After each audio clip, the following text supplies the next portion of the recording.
Bismillahirrahmanirrahim. Assalamualaikum warahmatullahi wabarakatuh.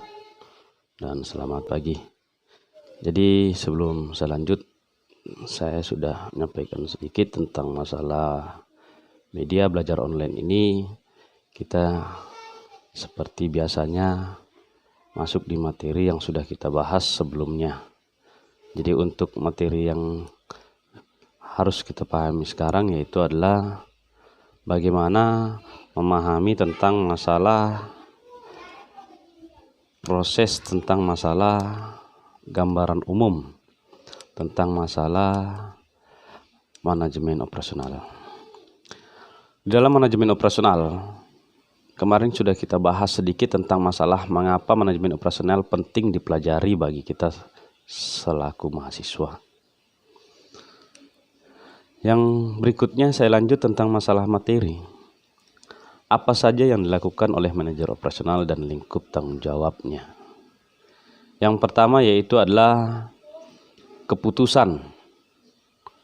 Ini menyangkut sebagian besar proses transformasi yang akan dilakukan, dengan kata lain, keputusan operasional. Berikutnya tergantung pada keputusan desain barang dan jasa. Jadi di sini yang harus kita pahami yaitu adalah bagaimana mahasiswa bisa memahami tentang salah satu kinerja yang harus kita pahami untuk memahami tentang masalah barang dan jasa. Jadi ini sudah jelas kita bagaimana memahami tentang masalah kualitas, desain produknya, itu yang harus kita paham. Yang berikutnya poin kedua yaitu adalah bagaimana manajemen kualitas. Kualitas yang diinginkan konsumen harus ditetapkan di dalam salah satu bagaimana kegiatan sehingga aturan maupun prosedur untuk mengenali dan memenuhi kualitas tersebut dapat dibakukan. Jadi tentang masalah manajemen kualitas ini kita harus bisa memahami tentang adanya salah satu kegiatan yang harus ditetapkan oleh setiap manajemen. Yang ketiga, desain, proses, dan kapasitas. Sama halnya dengan bagaimana kita memahami tentang masalah desain operasional tersebut dengan kapasitas-kapasitas yang betul-betul harus ditentukan oleh salah satu manajer. Di sini poin ketiga yaitu adalah desain, proses, dan kapasitas. Yaitu adalah menentukan proses yang akan digunakan dalam kegiatan operasional. Dan kapasitas yang akan digunakan merupakan hal penting dalam manajemen operasional. Oleh karena itu, berkaitan dengan berbagai hal, di setiap salah satu kegiatan di manajemen operasional, itu kita harus memiliki salah satu strategi atau memahami tentang masalah lini sektor yang harus kita pahami di dalam salah satu kegiatan. Yang keempat, tentang masalah strategi lokasi. Lokasi yang dipilih untuk melakukan kegiatan operasional ini berusaha baik yang bergerak di sektor barang maupun jasa akan sangat menentukan prestasi perusahaan itu sendiri. Tergantung bagaimana seorang manajer memahami tentang adanya salah satu strategi pasar. Sedangkan yang terakhir yaitu adalah strategi layout.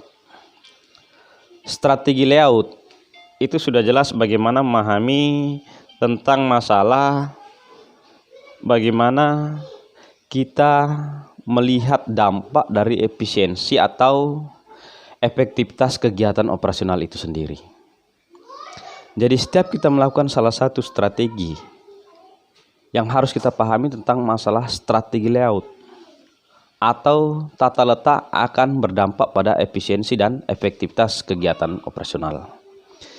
Jadi yang harus kita pahami di sini yaitu adalah bagaimana yang harus dilakukan oleh manajer operasional di dalam lingkup tanggung jawabnya selaku manajer dan harus bisa memahami tentang kejadian yang ada di dalam salah satu perusahaan tersebut.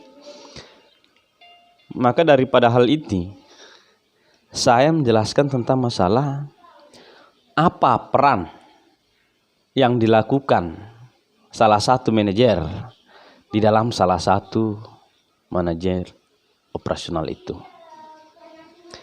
Itu pembahasan apa saja yang dilakukan oleh manajer operasional dalam lingkup tanggung jawab. Yang berikutnya, poin ke-6, sumber daya manusia dan desain pekerjaan.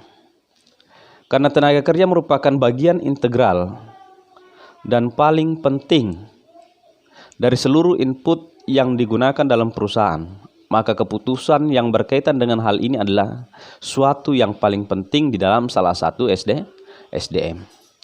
Nah, salah satu di SDM yang harus kita memahami tentang masalah desain pekerjaan, itu sudah jelas bahwa bagaimana kita memahami setiap langkah untuk melakukan salah satu strategi di setiap perusahaan yang kita hadapi.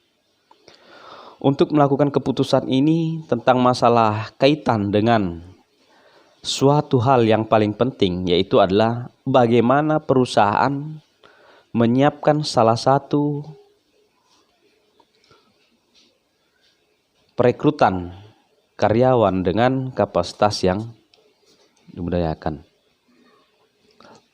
Maka daripada itu, di sini saya jelaskan tentang masalah bagaimana sumber daya manusia dan desain pekerjaan sesuai dengan skill yang sudah diterima oleh salah satu karyawan di dalamnya. Maka daripada itu, bagaimana kita memahami tentang masalah keputusan-keputusan yang dikeluarkan oleh salah satu perusahaan itu sendiri.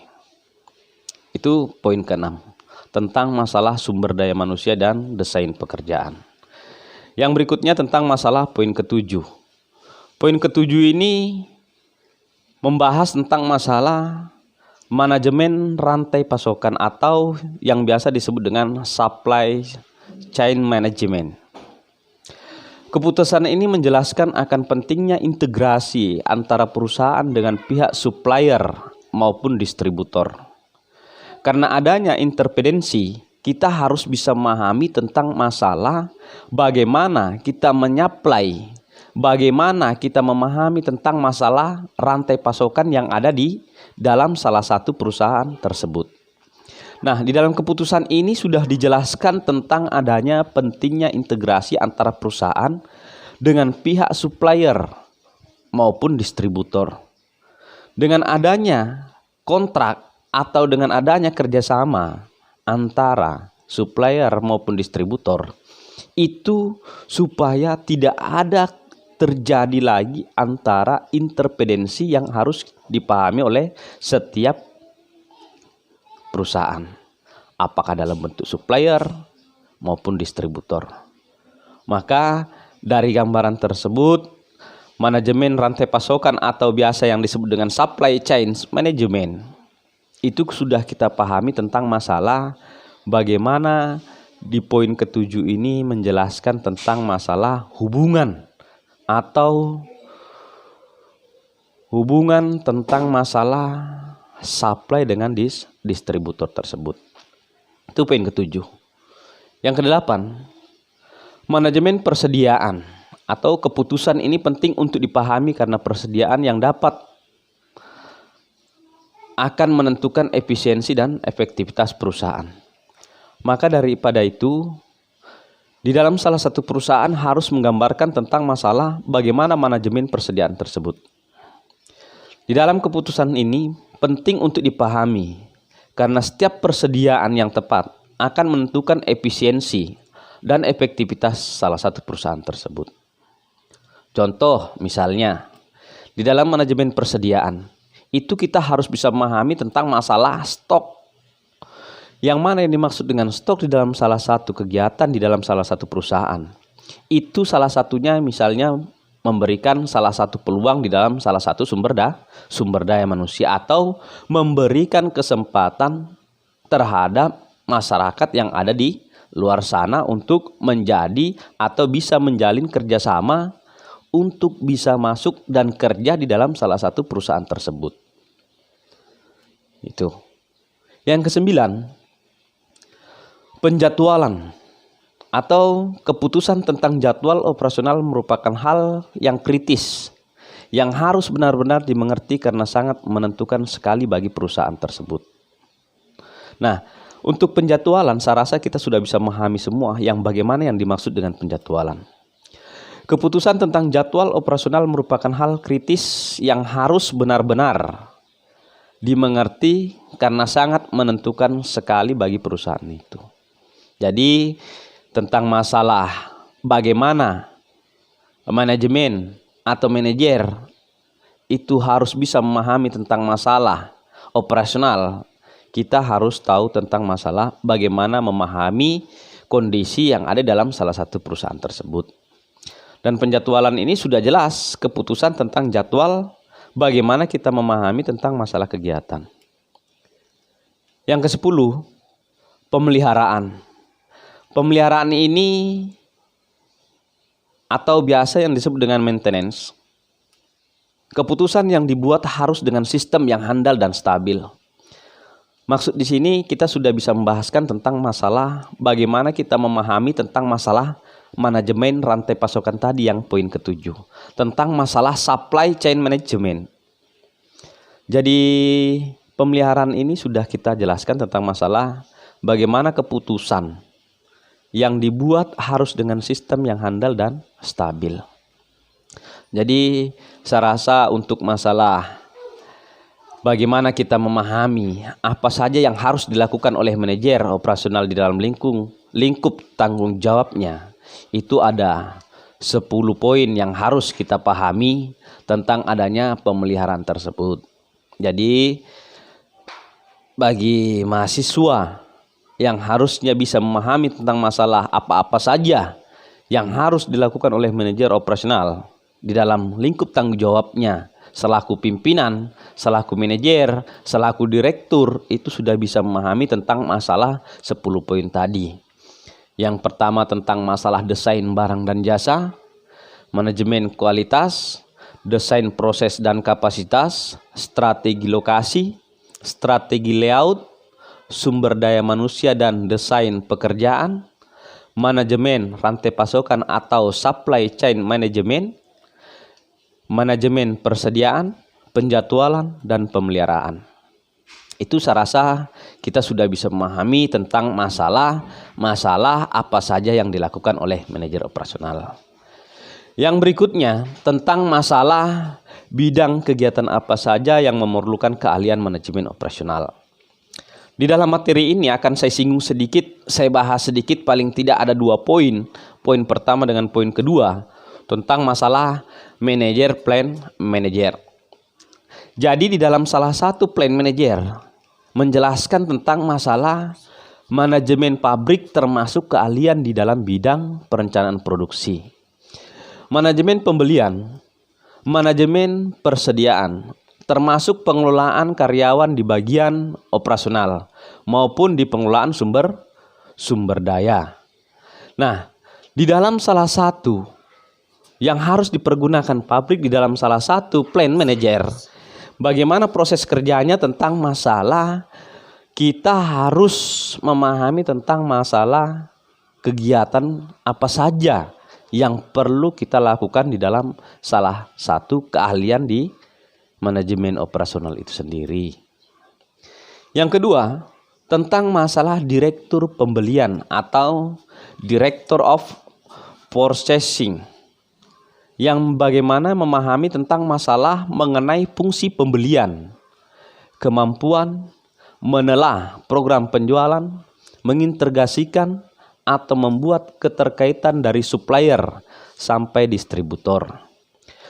Mengkoordinasi aktivitas operasi di dalam salah satu kegiatan manajemen itu harus bisa dimiliki oleh salah satu kegiatan yang dipahami oleh pimpinan itu sendiri.